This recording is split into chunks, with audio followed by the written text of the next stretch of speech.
देखिए तख्तियां हैं, हाथों में जो तख्तियां हैं उस पर बकायदा लिखा गया है कि 2 लाख रुपए रिश्वत देने के लिए तो हमारे पास में नहीं है, इसीलिए मैं अपने बच्चों को गिरवी रख रहा हूं। और उसके बाद आप देखिए तहसील ऑफिस के बाहर ही 9 बच्चों को वहीं पर गिरवी रख देता है। और उसके बाद श्यामलाल बिश्नोई वीडियो जारी करता है, मीडिया से बातचीत करते हुए कहता है कि दरअसल पीडी का मामला है और हम 13 किसान हैं जिनसे 2-2 लाख रुपए की रिश्वत मांगी जा रही है और किसी एक को फायदा पहुंचाने की कोशिश की जा रही है। उसी के विरोध के अंदर ये आज मैंने, क्योंकि मेरे पास में पैसे देने के लिए तो 2 लाख रुपए नहीं है हम किसानों के पास में, इसीलिए हमारी जो प्रॉपर्टी है वो ये बच्चे हैं, ये बच्चों को मैं गिरवी रख रहा हूं। और उसके बाद में इसकी सारी जिम्मेदारी है वो पुलिस प्रशासन की जिम्मेदारी होगी, जब मेरे पास में पैसे होंगे तब मैं वापस आऊंगा। और बकायदा 8 मई तक की डेडलाइन भी देता है। और यही उसके बाद में वहां जो तहसील कर्मी थे वो इस बात को लेकर ज्यादा सीरियस नहीं हुए, लेकिन जैसे जैसे समय निकला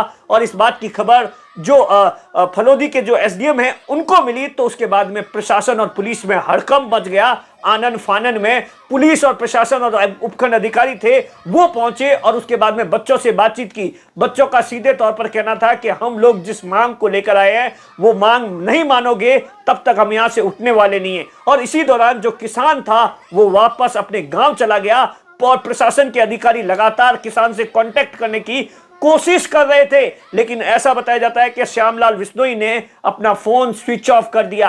क्या कुछ पहले, सबसे पहले मैं आपको सुनाता हूं किसान का क्या कुछ कहना था और जो तहसीलदार ने भी बकायदा इस पूरे मामले को लेकर सफाई दी है और क्या कुछ कहा है वो भी मैं आपको बताऊंगा, लेकिन सबसे पहले उस किसान की पीड़ा सुनिए। ऐसे ही उसके अंदर कल कुर्कशुदा भूमि की पीडी जारी की तहसीलदार जी ने। पीडी के मौके पर हमें नोटिस शामिल किया गया, तो हम पूरे खातेदार संयुक्त उस मौके पे पहुंचे। मौके पे पहुंचने के बाद में भी तहसीलदार जी ने, हमारे 14 खातेदार हैं जिसमें से 13 खातेदार को बिल्कुल ही हमारी अनसुनी कर दी, जबकि एक खातेदार है जो तहसीलदार जी का चेता है और उससे भारी भरकम रुपए लिए हैं और हमसे 2 लाख रुपए की डिमांड की थी, लेकिन हमारे पास पैसे नहीं थे। इसलिए मैंने तहसीलदार जी से हाथ जोड़े कि सर मेरे पास पैसे नहीं है, आप सत्य जो मौके पे रिपोर्ट है वो सत्य लिखें।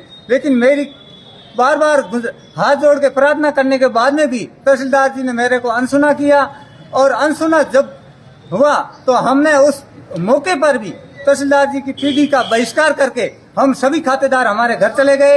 और तहसीलदार जी को आज सुबह भी हमने कहा कि सर हम मौके पे आपने हमारे साथ अन्याय किया है और हम आपकी पीडी के खिलाफ हैं, और यदि आपने हमारी मांग नहीं मानी, आपको पैसे चाहिए, मेरे पास पैसे नहीं है, मेरी पैसे की पूंजी सिर्फ मेरे बच्चे हैं, उस बच्चों को मैं आपके बेच करके और यहाँ बेचने आया हूँ, आप इनको खरीद के अपनी भूख मिटाएं, अपनी भरपाई करें, लेकिन मुझे इस चेयर पर बैठकर सच्ची न्याय दें।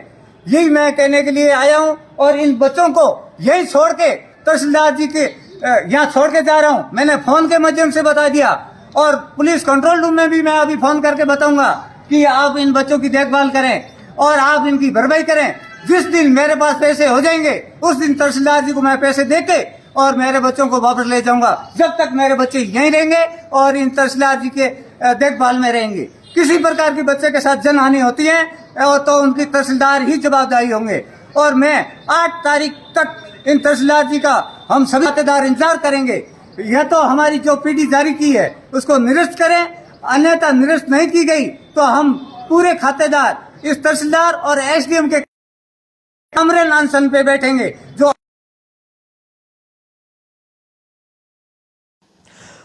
मैं आपको पूरा मामला बताऊं, फलोदी का ढूंढू गांव है जहां पर 13 लोग एक साइड है और एक अन्य की जमीन के बंटवारे का पूरा ये मामला है। सभी के हिस्से की जो जमीन थी उसे चिन्हित कर डॉक्यूमेंट बनवाने जा रहे थे, लेकिन 2 मई को एक शख्स के डॉक्यूमेंट तैयार हो जाते हैं।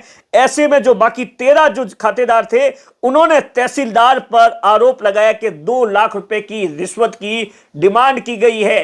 दरअसल जब तक किसान से कांटेक्ट नहीं होता है श्यामलाल बिश्नोई, उसके बाद में जो एसडीएम और पुलिस के अधिकारी है उसी गांव के जो सरपंच प्रतिनिधि थे उनसे कांटेक्ट करते हैं और उसे वहां पर बुलाते हैं और तमाम जो बातचीत होती है वो सब कुछ करते हैं। और उसके बाद ऐसा बताया जाता है 9-10 बजे के आसपास उन बच्चों को है वो वापस घर पर छोड़ा जाता है। और इसी पूरे मामले को लेकर दरअसल तहसीलदार का कहना है कि दरअसल ये पूरा का पूरा मामला पीडी से जुड़ा हुआ है, मैंने किसी भी तरीके की कोई रिश्वत नहीं मांगी है। जब हम वहां पर पीडी करने गए तो वहां पर इन लोगों ने वहां पर नारेबाजी की, विरोध प्रदर्शन किया, इसीलिए हम वापस आए।